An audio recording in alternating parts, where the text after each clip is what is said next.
થવાની છે અને પૈસાવાળા લોકો બધું લઈ લેશે. એટલે નહીં તો આ તમારી આ ભીલોની અહીં વસ્તી રહેતી નહીં રહે. એટલા માટે આ સમજાડીએ છે. અમારા જેવા ખાધે પીધે સુખી અથવા ભણેલા ગણેલા હોવાના કારણે આ સમજીએ છીએ. હું પણ તમારા જેવો જ છે, તમારી જાતમાંથી પેદા થયેલો છે. મારું ગામ ખજૂરિયા, તમે જેને ભાળ્યું હશે સાંભળ્યું હશે, કેટલું રૂપાળું ગામ. એટલે એ એવા ગામનો હોવાના કારણે મારું લોહી ભરે છે. એટલા માટે હું આ કરું છું. હું 1984 આ વાત કરતો આવ્યો. આ પહેલા દાહડે જાન નહોતી જતી, રાતે જઈને પદોડામાં પડી રહેતા અને પેલા દુશ્મન આવ્યા હોય એવી રીતની હાલત હતી. મેં સુધારો કરેલો તે વખતે આ કથીર કઢાવેલું, આ હાથે પોગેનું કથીર કઢાવેલું. દાહડે જાન લઈ જવાની અને લાડીને પણાવીને તેને સાથે પણી લેવાનું અને દેજ નક્કી કરેલું ₹2200. ત્યાર પછી આ ડોફાઈવાળા, આપણા જ વાળા, આ ડોફાઈવાળા ન જ પોહાતું એમ કરીને હવા 2000ના 5000 કર્યા. 5000માંથી 11000 કરાવડાયા. 11000માંથી 25 કરાયા. અત્યારે કેવી હાલત છે તમને કરો. 5 ને 10 લાખ રૂપિયા થાય એ ઉઠાણ આવી જાય. અને જેને 2-3 છોકરા હોય તો શું દશા થાય. એટલે જગા વેચી દેવી પડે, વ્યાજમાં રૂપિયા લાવવા પડે. અને ભીલુંનું વ્યાજ કેવું, મહિને વ્યાજ વધતું જાય, ડબલ પૈસા લે. એવું એની કરતા તમે આ દેશ ઘટાડી જો. પટેલિયા સમાજ કોઈ પૈસા નથી લેતા. આ આપણી આજુબાજુમાં રહેતા આ બક્ષીપંચના લોકો પૈસા નથી લેતા. અરે આપણા ભીલું નથી લેતા. આ વડોદરાની અંદર વડોદરા મૂત્રણ ઠાર પડે એટલું મેરેનું છે, એ લોકો ભીલો નથી લેતા પૈસા. ભરૂચમાં નથી લેતા, અહીં આગળ સાબરકાંઠામાં નથી લેતા. હવે બીજા ઘણા ભણેલા ઘણા અમારા જેવા છે ને, અહીં બધા લાડીઓના આવા બધા રૂપિયા ઘણા આપવા પડે ને ઘણા બધા ફંડ ઘણા, એટલે ત્યાં પણવા જાય. હું વાત કોઈ રૂપિયા નથી લેતા. એટલે આપણે શું કરવા પૈસા લઈએ. એ છોકરીઓ છે, એને હાથ પગ છે, એને બધું છે, ત્યારે એ રૂપિયા નથી લેતા. તમે આ ભીલો એને ડોફાઈ હું કામ કરો. આ હું કામ ડોફાઈ કરે કે અમે નહીં પોહાય કે કેમ નહીં પોહાય. જયારે તમારો ભાગ, તમારો સૌરભ ભણેલો હોય, તમારો છોકરો જણાવેલો હોય, ભવે 3 જણા ભાગ આપવા તરત તૈયાર થઈ જાય.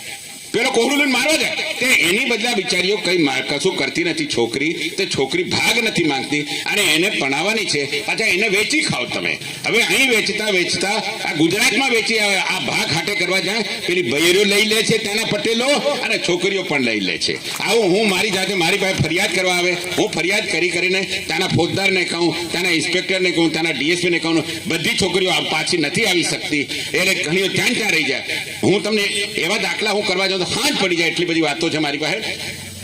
મોરબી નામનો જિલ્લો છે, અહીં આગળ લીલર કરીને ગામ છે, કતવારાની બાજુમાં, દાહોદ તાલુકાનું, એક મધ્યપ્રદેશનું ગામ. ત્યાંની 2 છોકરીઓ, એક પરણેલી ને એક કુંવારી, મોરબીમાં મોટા કારખાનાની મજૂરી કરે. ત્યાં આગળ રહેવા માટેના ઝૂંપડા બનાવી આપેલા, ઓરડા બનાવી આપેલા. એ 2 છોકરીઓની સાથે ભૈયા લોકો, બિહારના ભૈયા લોકો એની સાથે સંબંધો કર્યા અને અહીંથી ધીમે રહીને ટ્રેનમાં બેસાડી 2, એક કુંવારી ને એક પરણેલી અને પોરિયું નાની ઉંમરનું પણ આવી દીધેલું. એ 2 જણીઓને લઈને નાહી ગયા પછી ચારે બાજુ ત્યાં ફરિયાદ નહીં લે પોલીસવાળા, PSI. કારણ કે ફરિયાદી કરવા કોણ જાય. પેલી જે બૈરું જે હતું, જે પરણાવેલી હતી, એનો પોરીનો માન 10 વર્ષનો ભણાવેલો હતો. પછી ત્યાં ગંગુ મહારાજ કરીને દેવધા કરીને ગામ છે દાહોદની પાસે, આપણો ભીલ છે, આપણા કુરિવાજો છે, આ ખોટું થાય એનું બચાવવાની કામ કરે. એને કહ્યું કે આ પલાસ સાહેબ સિવાય બીજું કોઈ નહીં કરે. એટલે મને આવીને પછી ત્યાં ભાંગીડા લઈને આવ્યા, ભગત લઈને આવ્યો. આપણે આ ભગત છે લઈને આવ્યો કે સાહેબે કેવડાવ્યું છે એનું આ કામ કરી આપો. મેં ત્યાં આગળ ફોજદારને ફોન કર્યો. મોરબીમાં ફોજદારે ફરિયાદ નહીં લીધી. અઠવાડિયું 10 દિવસ થયું ફરિયાદ નહીં લીધો.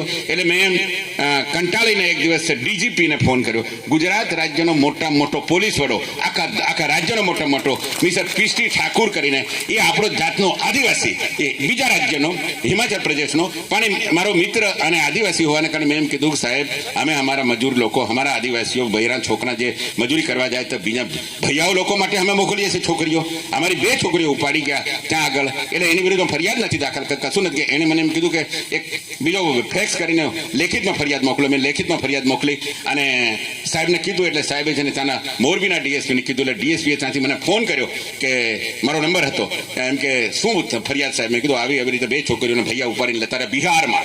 મેં કીધું અમારી છોકરીઓ ગયો હવે તો બીજી છોકરીનું શું થશે, બૈરાનું શું થશે એમ કીધું. એટલે એમ કે તમે આધાર કાર્ડ ને બીજા એના કાગળિયા લખતા એના સગાવાલાને મારી પાસે મોકલો. પેલા લોકોને મેં કીધું મને મળીને જાઓ. એટલે મેં એને કહીને ત્યાં જઈને ફરિયાદ દાખલ કરાવી. ફરિયાદ દાખલ મારા કારણે ફરિયાદ દાખલ કરીને પેલા DSPને મેં કીધું, એ અત્યારે રિટાયર્ડ થઈ ગયો DSP.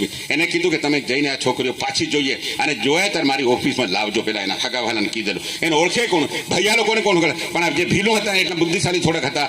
એક જણો ભૈયામાં એમાંનો ભૈયાને એને પકડી રાખેલો હતો. પકડી રાખેલો ને પછી એની સાથે આજે એક મોટી ગાડી તૈયાર કરી પોલીસની ગાડીમાં બે મહિલા પોલીસવાળી અને બીજા પોલીસવાળા અને આ પેલી છોકરીના સગાવાળા 2-3 જણને લઈ અને આખી ગાડી ભરીને ઇન્સ્પેક્ટર અને પોલીસવાળા લઈને બિહાર ગયા. પહેલા દિલ્હીમાં ગયા. એક છોકરીને સંતાડી રાખેલી હતી દિલ્હીની અંદર. રાત્રિના જેને એના પર રેડ કરી તો પેલો ભાઈઓ અને પેલી આપણી છોકરી જે ગયેલી જેને હું જેને ફરિયાદ કરું એ ભાગ્યા. નહીં તો છોકરીની મરજી હોય તો જ ભાગી હોય ને, તો જ નાઠેલી. એટલે ભાગ્યાને પછી પકડી અને પછી બીજીને છે ને બિહારમાં ગયા. બિહારમાં જઈને ત્યાં પણ રેડ કરી અને 2 છોકરીઓને લાવ્યા, અહીં ફરિયાદ દાખલ કરી. પેલા ભૈયા લોકોને પૂરી દીધા કેસ ચાલ્યો, નીકળી ગયો. અને પછી મેં પેલા આદિવાસીઓને કહી રાખેલું જ્યારે આ પકડાય ત્યારે ભલે મહિના પછી પકડાય, 2 મહિના પછી મારી પાસે લાવજો, મારે હું પૂછવાનું છે હું ભાળી ગયેલીઓ.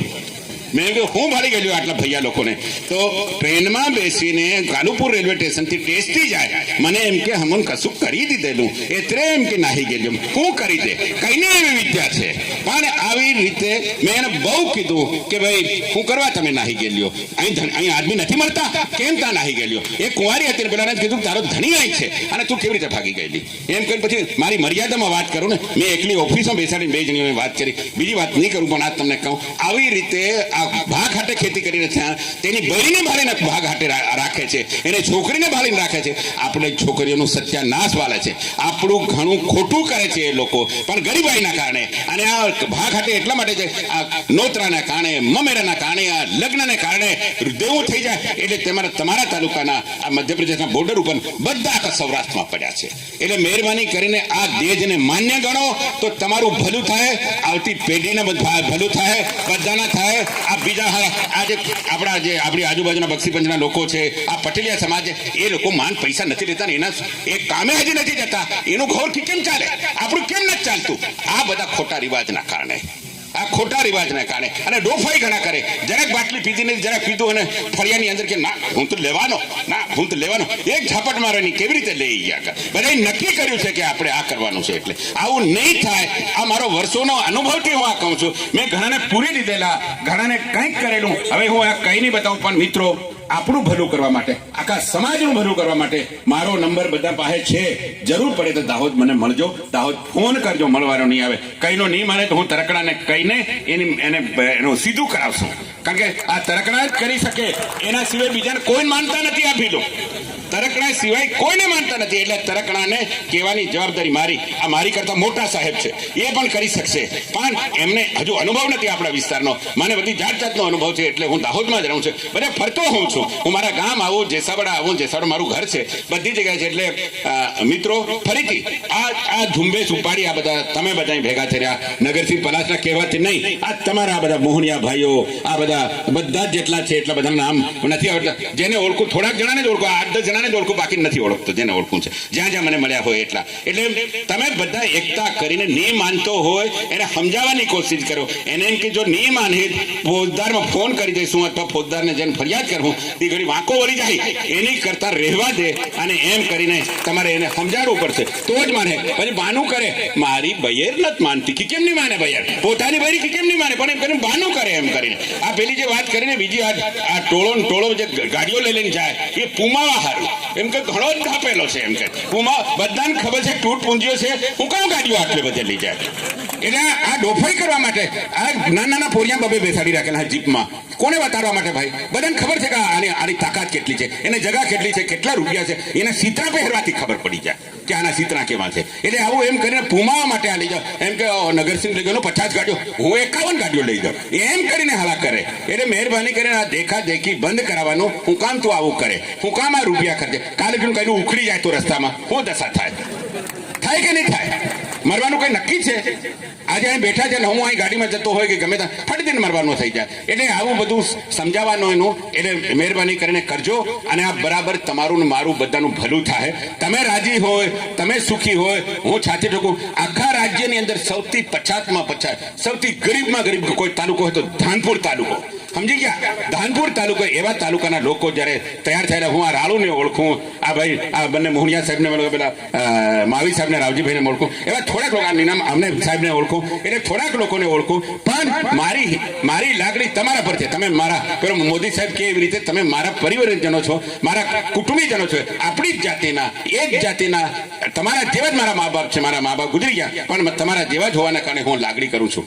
મરવાનું બધાને નક્કી જ છે, તમારે મારે બધાય. એટલે એને ધ્યાનમાં રાખીને આપણા બાળકો, આપણા છોકરા, આપણો સમાજ બેઠો થાય. આ કોઈની વિરુદ્ધમાં આપણે મીટિંગ નથી કરતા, આ કોઈ પાર્ટીની વિરુદ્ધમાં પણ નથી કરતા, કોઈ કોંગ્રેસની વિરુદ્ધમાં નથી કરતા, બીજેપીની વિરુદ્ધમાં નથી કરતા, કોઈ કાળા વાવટાવાળાની વિરુદ્ધમાં નથી કરતા. ફક્ત ને ફક્ત આપણા હિત માટે, આ ભીલુના હિત માટે આપણે આ કરી રહ્યા છે. એટલે આટલું હું કહું, એનાથી વિશેષ નહીં કહું. અને જ્યારે પણ જરૂર પડે, ગમે ત્યારે કોઈ તકલીફ પડે, મને બોલાવજો, હું આવીશ. ભગવાનની મહેરબાનીથી ખાધે પીધે સૂકું છું, એટલે ગાડી લઈને ફટ દઈને આવી જઈશ. બરાબર? ચાલો બધાને રામ રામ.